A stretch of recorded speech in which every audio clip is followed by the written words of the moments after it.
Lakshmi bag ఇవ్వు, ఆఫీస్కి వెళ్తాను. బాయ్ అండి. Bye bye.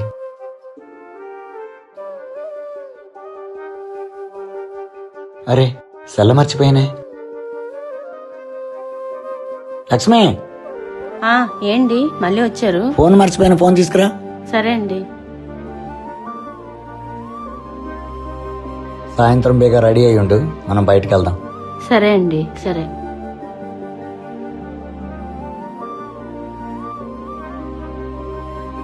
బేగా రావే, టైం అవుతుంది. అయిపోయిందండి, వచ్చేస్తున్నాను.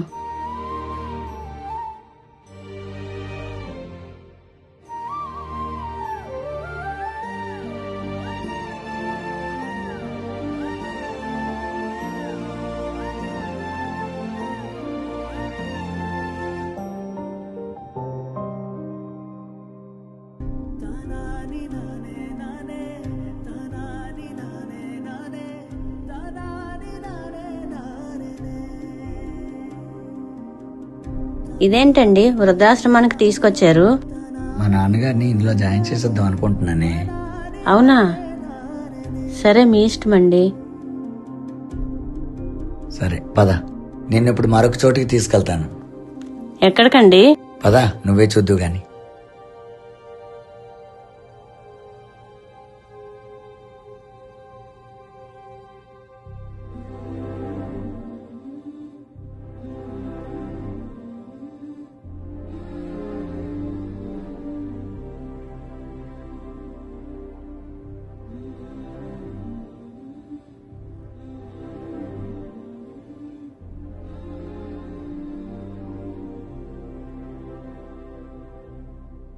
లక్ష్మి, ఇల్లు బాగుందా?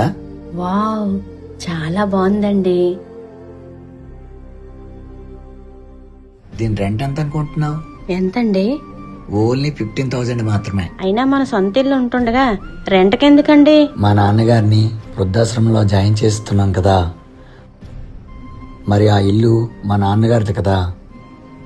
మా నాన్నగారి తదనంతరం ఆ ఇల్లుని వృద్ధాశ్రమానికి రాసేస్తున్నారు. అదేంటి, ఆ ఇల్లు మనది కదా, ఆయన తలాంతరం మనకు కదా రావాల్సింది. వృద్ధాశ్రమానికి ఎలా రాసేస్తారు? ఉదయం మా నాన్నగారితో ఎలా ప్రవర్తించావో గుర్తుందా? అమ్మా లక్ష్మి, ఏంటి? ఆకలిస్తుంది, అన్నం పెట్టమ్మా.